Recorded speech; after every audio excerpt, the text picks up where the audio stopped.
FIM FM. Mirador, c'est barbant. Les antivaleurs sous les fourches codines de nos chroniqueurs. À Koumba Diallo, on s'intéresse à cette réquisition qui concerne 37, on va dire comme ça, 36 plutôt, 37, oui, bien entendu, 37 anciens hauts dignitaires du régime déchu, le régime de l'ex-président Alpha Condé.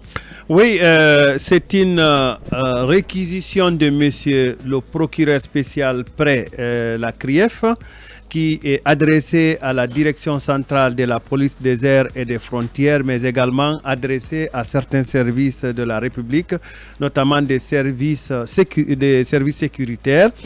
Donc c'est une réquisition qui interdit au total à 37 personnalités de sortir du territoire national jusqu'à nouvel ordre. C'est des personnes sur lesquelles pèsent des présomptions de détournement des fonds, de blanchiment d'argent et même de complicité des vols de deniers publics. En tête de liste, comme on peut bien sûr s'attendre, M. Ibrahima Kassori Fofana, le tout dernier Premier ministre de M. Alpha Condé. Donc, comme vous l'avez dit dans l'introduction, la première à être victime de cette mesure, c'est bien sûr Mme Buntourabi, qui s'est vue refoulée de l'aéroport international Ahmed Sékou Touré de Bessia le samedi dernier. Nous avons tenté de joindre Mme Buntourabi, qui nous a fait comprendre qu'elle ne nous parlerait qu'aujourd'hui, parce que évidemment c'est la première à être refoulée, mais du nouveau, parce que un leader politique vient d'être aussi si vous voulez inscrit sur la liste des personnalités à poursuivre. C'est les services de ce leader politique. Il s'agit de M. Ousmane Kaba. Ses proches semblent avoir déjà reçu une convocation de la CRIEF pour qu'il s'explique sur la gestion des fonds liés au fonctionnement d'ICAS, mais aussi pour d'autres sujets sur lesquels il pourrait être entendu sur le fond. Donc, l'information fraîche, c'est que Dr Ousmane Kaba il est convoqué devant la CRIEF. Il ne s'est pas présenté. Je pense que la CRIEF sera dans l'obligation d'utiliser les services des huissiers. L'argument est que... Mais il est à l'intérieur du pays. Ousmane Kaba est absent du pays. Non, absent de Conakry. Absent de Conakry, c'est ce qui a été rapporté à la CRIEF, mais il semble que la CRIEF va utiliser d'autres créneaux pour accélérer. Oui, mais quand on est convoqué, on n'est pas sur une autre planète.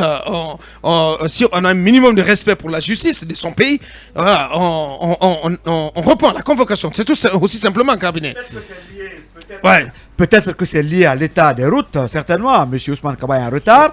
Et il va arriver. Bon, ça, vous savez très bien. Il est obligé de venir, parce que... De toutes les façons, pour revenir sur le dossier de M. Kassori et compagnie, il y a des ministres qui avaient pris goût de sortir et de revenir. Je pense que désormais, ils ne pourront plus sortir. Et puis, il y a des fortes présomptions aussi. En tout cas, il y a des pistes. Il y a des ministres qui sortaient, qui rentraient. Comme qui, par exemple... l'ancien ministre des Transports. Donc il faisait la navette entre Moscou et Conakry. Émilie Diaby, ok. Et j'en passe. D'ailleurs, il me semble que le décret nommant Émilie Diaby n'est qu'une question de jours. La nommant où? Probablement la présidence de la République. Oui, probablement. Oui, j'avais entendu cela, peut-être à la tête du BSPP, Bureau stratégique des priorités présidentielles. En tout cas, ça, c'est dans les tuyaux. C'est dans les tuyaux. Je me demande même pourquoi ça traînait. Alors, pour ce qui concerne Monsieur le Premier ministre Ibrahima Kassori Fofana, nous avons essayé de parler avec lui par personne interposée à travers certains de ses amis, certains de ses collaborateurs qui sont certainement nos amis en commun.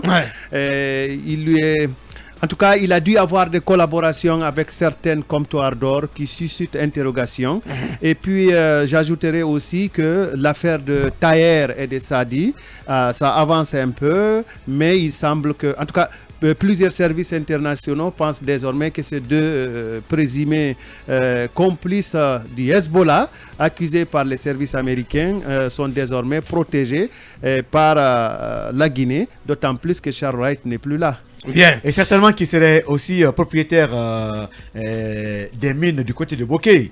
Kassouri Fofana, oui. Bon, tout cela est à vérifier. Bien, Mohamed Kaba, un avis là-dessus sur cette réquisition d'interdiction du territoire national qui vise 37 anciens hauts dignitaires du régime déchu d'Alpha Condé. Oui, mais c'est une réquisition très lamentable et pitoyable pour ne pas dire ainsi. Comment ça? La CREF est en train de passer carrément à côté. Vous avez gelé les comptes. Vous avez confisqué les passeports. Mais quelle est l'opportunité, le gain politique de cette réquisition? Il n'y avait pas une réquisition, c'était verbal. Oui, non, mais déjà, les passeports sont confisqués, les comptes sont gelés. Ils n'iront nulle part. Je conclus simplement que ça devient un acharnement qui ne dit pas son nom. C'est une chasse aux sorcières. Ces messieurs sont là. Toutes les garanties sont possibles. Les résidences sont connues. Les domiciles sont connus. Vous ne pouvez pas vraiment laisser toutes vos priorités et vous occuper seulement que des cas qui ont il faut formaliser, Mohamed. Mais il faut formaliser. Pourquoi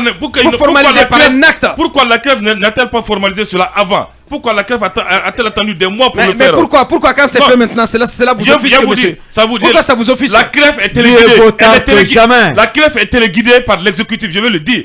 Parce que c'est une décision qui ne vient pas de la CREF, ça vient de l'exécutif. Et on ne souhaite pas cette immixtion de l'exécutif aujourd'hui dans le judiciaire. C'est tout ce qui est en train de se passer. C'est un acharnement. Ces cadres dont on parle, je conclue, avocat. Ouais. On veut couper la tête à ces anciens dignitaires. On veut vraiment les dégommer, on veut les dépecer. C'est le mot. Oui, ça a tout l'air. Comment ça, les bon sang de Dieu, les dépecer, ça m'écoeure. Ce ne sont pas des gibiers quand même. Ça m'écoeure. Cette CREF est en train de passer à côté de sa noble mission. Et le cas qu'Akouma vient de citer encore, ça aussi c'est encore gravissime. Le célébrissime docteur Ousmane Kaba. Mais attention, il est au-dessus de la loi, monsieur. Laissez-moi donner mon avis. Non, attention, Mohamed. Attention, Mohamed. Je vous dis. Il n'est pas au-dessus de la loi. S'il est convoqué, docteur Ousmane Kaba, qu'on connaît très bien, et qu'on aime très bien, et j'espère, et je sais, parce que je le dis parce que je le connais, c'est quelqu'un qui est très respectueux de la justice et des institutions de son pays. Il répondra et il n'y a pas lieu de polémiquer là-dessus, monsieur. Moi, j'ai compris la méthode CREFO. Oui. C'est écouter les médias, les dénonciations, on formalise les dossiers. C'est simple. Non, mais c'est tout. C'est tout. Il faut mener des investigations sérieuses. Il faut mener des investigations sérieuses sur le terrain.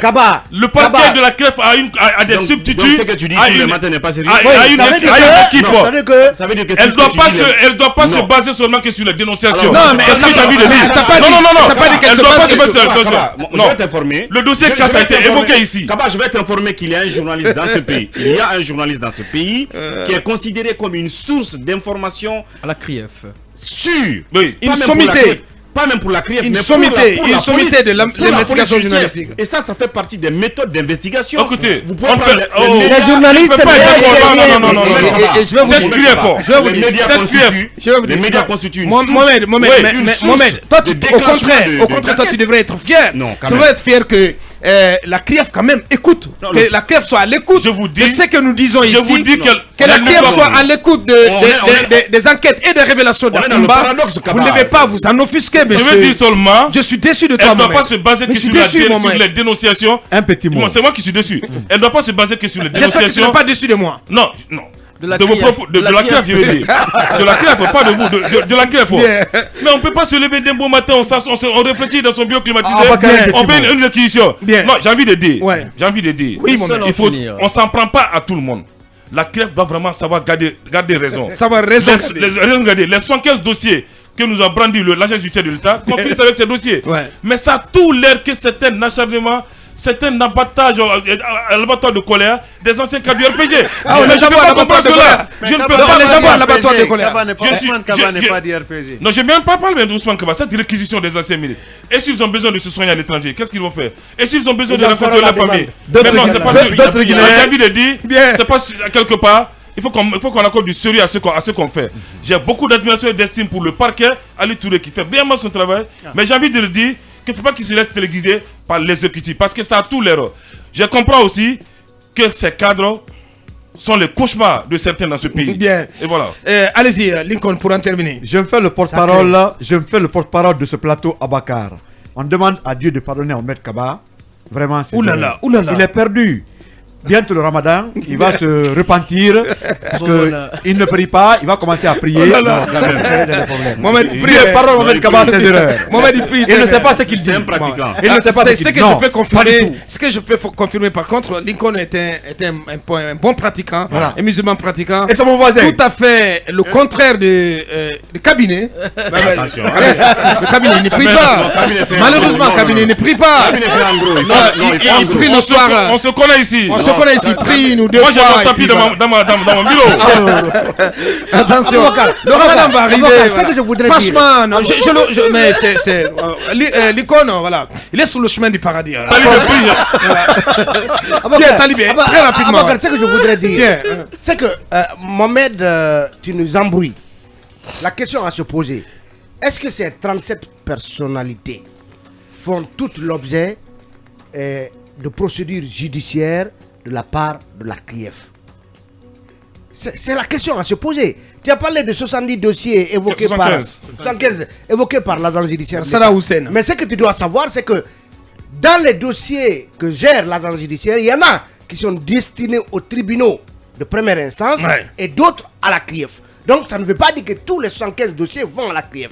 Et donc, est-ce que ces 37 personnalités sont toutes poursuivies ou il y a des instructions, des procédures en cours les concernant dans des dossiers séparés, c'est-à-dire un dossier par personnalité ou des dossiers, parce que on nous a même parlé ici, parmi les chefs d'accusation qu'on a entendus ici récemment, il y a même vol en bande organisée. Ouais. Lorsqu'il y a eu vol en bande organisée, ne soyez pas surpris qu'il y ait 10 ministres qui soient concernés par la même affaire. Ouais. Donc, il faut préciser que quand on retirait leur passeport à ces anciens ministres, la CRIEF n'était pas créée. Alors, retirer un passeport... Gérer les comptes. Attention, gérer les comptes. Oui. Et émettre justement une réquisition d'interdiction par la CRIEF. C'est grave. C'est différent. C'est très grave. Différent. Donc, c'est très normal, Mohamed. La CRIEF peut venir. Très normal. Avocat, la CRIEF peut venir Bien. après la confiscation des passeports.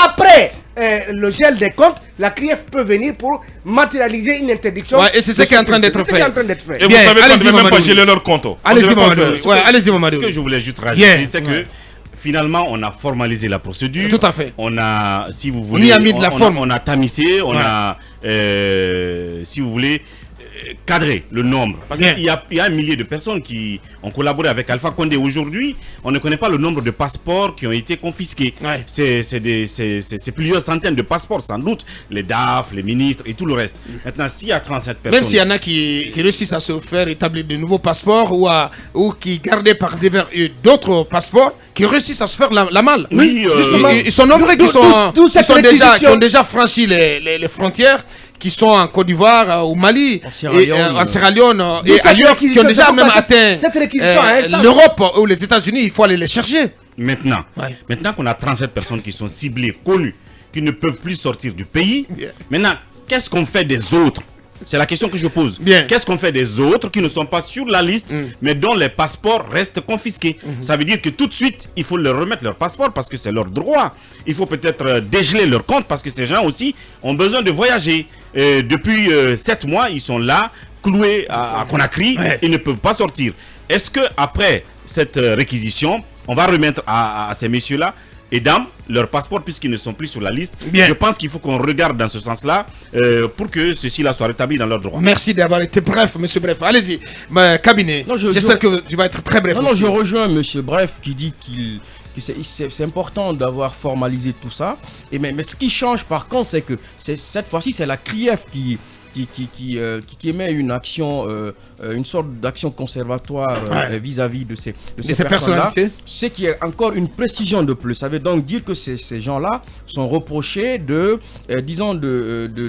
délits, de crimes plutôt, qui soient... de présumés crimes qui se rapportent donc de détournement et autres, effectivement, qui sont donc jugés par la CRIEF. Donc c'est une précision de plus. Et je crois qu'il faudra très rapidement donc leur faire une note là-dessus pour leur dire pourquoi leurs passeports sont confisqués et pourquoi ils ne devraient pas sortir. Oui. Parce que c'est cela en réalité la procédure. Et les autres, je pense que la CRIEF le fera très rapidement. Que cela soit rapidement formalisé. Bien, voilà ce qu'on pouvait dire sur cette actualité, cette exclusivité délivrée ce matin par notre limi en chef Akumba Diallo. L'émission continue.